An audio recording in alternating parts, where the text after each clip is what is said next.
Superman and Lois Season 1 was something strikingly unique, I think, among CW shows in both content and quality.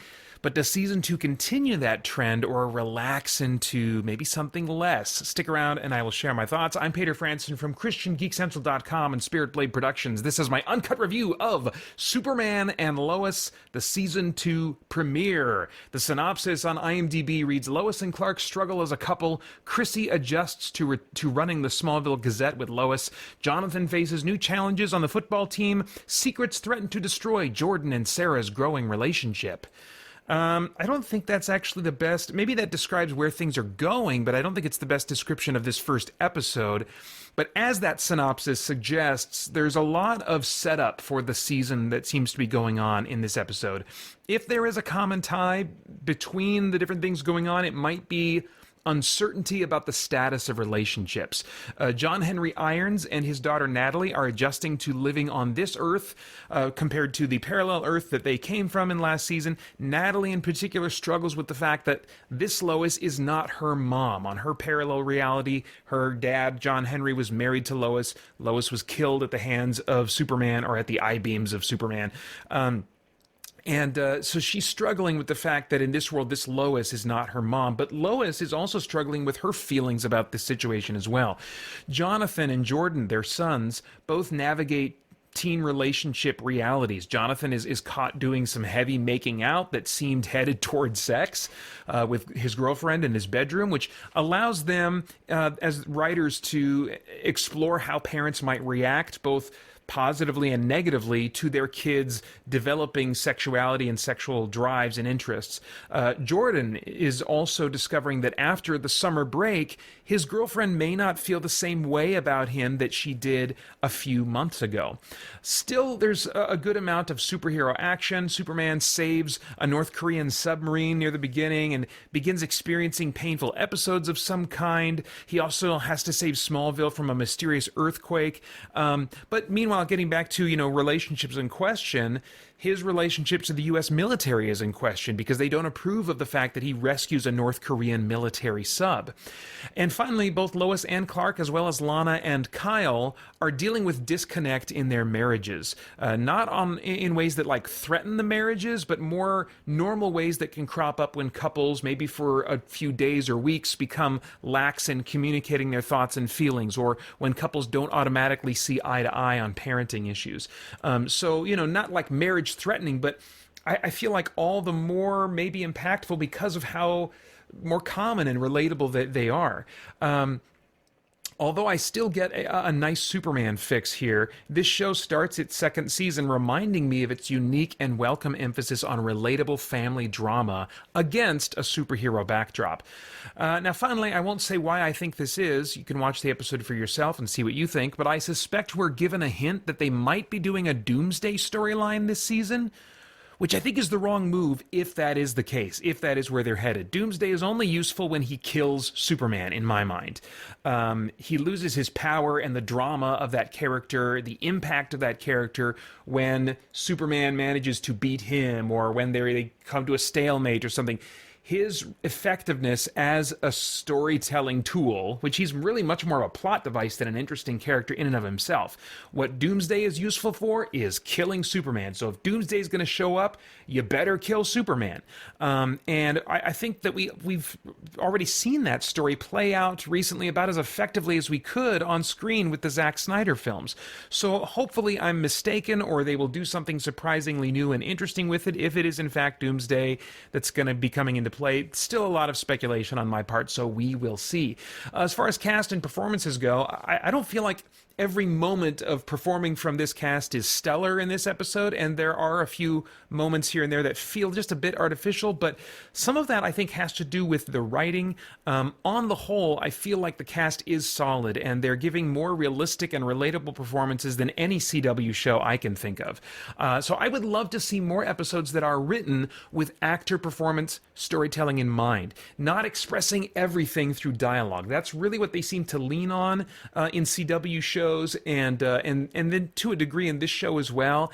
And I want them to feel free to get out of the way with the dialogue and just write some subtext instructions into the script and let the actors do more, because I think that a good number of these actors can do more than the scripts are really allowing them to explore. Let's see here. As far as stunts and visuals go, still on par with the first season, I think, which is to say, not premium streaming TV quality, but better, I think, than other CW shows have typically been that I've seen. I don't keep up with those other CW superhero shows because I just can't take it. But anyway, I do think that it's at least a notch or two higher than the effects quality, the visual quality of those shows. And there are still some more cinematic stylings in the shots of this episode than are typical of past CW shows. Not as a standout feature of this episode, not as much as some of the episodes in the first season. So I do hope that they don't neglect that. And I would hope that they don't fall back into a more generic standard CW visual style, and kind of like the composition of the shots, how they use the camera, what time they give to silent moments where just the visuals are telling the story. I really hope that they will not neglect that. I'm hoping that maybe there was just a little less of that in this episode because they were setting up plot threads for the season. But going forward, I would love for them to breathe and let the camera and the actors do a little bit more to convey feelings and ideas. As far as themes, is there anything of moral, philosophical, or spiritual significance going on in the themes of this thing that might trigger some worthwhile thought or conversation? Definitely. More than I think I'll mention here. And this was certainly the case in my viewing of the first season. There's they really lean into that family drama in some interesting ways that I think leave a lot to talk about throughout the season, and at least one or two things in each episode that are worthwhile to think about. But as far as this episode goes, there's this question of, okay, how conservative are Lois and Clark going to be regarding their boys' sexual activity? We tend to think of Superman as a more conservative character, although he's certainly been leaning more toward liberal and permissive and stuff like that in the comics in recent years. But I mean, traditionally he is thought of as traditional, So I was really curious. Okay, how are they as parents going to handle this? And they land on the side of wanting their boys to not have sex until they are quote-unquote adults. And Clark, I won't go into the scene and stuff like that. I'll let you watch it. But they warn about the fact that sexual relationships come with adult feelings, they say, but they don't go into more detail about how damaging casual sex can be. I could tell that they were maybe wanting to kind of like show Lois and Clark as being conservative and protective and really sober and serious about these things with their kids, but at the same time not wanting them to maybe come across as too conservative or prudish, They end up, I think, ultimately standing on pretty safe and common ground by scolding their son's pursuit of sex as a 15-year-old. I think even more liberal parents would likely tell their kids that 15 is too young, and I'm pretty sure that's illegal too. So it's not like they're saying anything bold, by saying that, their 15-year-old son should not be having sex yet. But if you haven't started laughing out loud already, I have to say that I certainly did when Lois and Clark are having this exchange, and she's like, I walked in on our 15-year-old son about to have sex with his girlfriend, and I started laughing because I was like, what? 15? You're telling me this character? I have a 14-year-old boy, and I know that kids all mature at different rates, but even for a kid that's developing much earlier and faster, Jonathan does not look remotely 15. He doesn't look remotely 15. I know it's just a small number of years, but there's a lot of change that happens in the teenage years that I'm looking at this, I'm like, oh, come on. I would have bought 17. I would have bought 17. I could even kind of like, shrug and say, okay, I'll squint a little bit and say that he's maybe 16. But 15, I have to draw the line there. He is not 15 remotely. And I looked at the actor's IMDb profile, and indeed, this coming August, he will turn 21. So, but I don't know if they've always conceived him as being a 15-year-old. I feel like this is the first time that his age has been mentioned. I mean, I know that he's a high school student, but anyway, he needs to have a birthday party. That character needs to have a birthday party in the very next episode and turn 16. But anyway, yeah, that was crazy. But I think that even as weird as it is to think him of as 15, I think that having that character be 15 does allow them to stay on kind of safe ground, pretty broadly safe ground, where most people are going to nod and agree with and stuff, and they're not going to come across as too conservative or whatever. In any case, regardless of the kid's age, I did appreciate that they didn't just say like, okay, well, be sure to use a condom. You know, it was a lot more conservative than that, you know. So I did at least appreciate that. Even though they would have to be brain dead to say, here, just use a condom when he's 15 years old. Okay, moving on. I think that Superman also gives Christian something to think about when he, saves that North Korean sub. As he told the military liaison in this episode, he's just trying to save lives. This was not a political thing. He's just trying to save lives. They were lives that were in trouble, and so he saved them, you know. And I think that some of us as Christians can get our politics kind of tangled up in our faith so that they, maybe unknowingly to us, we don't even realize that they kind of become one and the same. Now, I'm not saying that we shouldn't oppose communism and actions taken by communists that threaten or harm others. But a dozen people in a communist military are not communism. They are people, you know, and I think that that's worthwhile to remember as we're sorting through our thoughts on political issues. God certainly opposes evil actions, but also wants all people to be saved. So I think Superman unintentionally parallels Jesus in some specific ways here, and I think also parallels what Christians ought to be in an interesting way in this episode. Now, don't read into what I'm saying. There's a lot I haven't said there that you could easily take from what I'm saying. Please don't read into what I'm saying.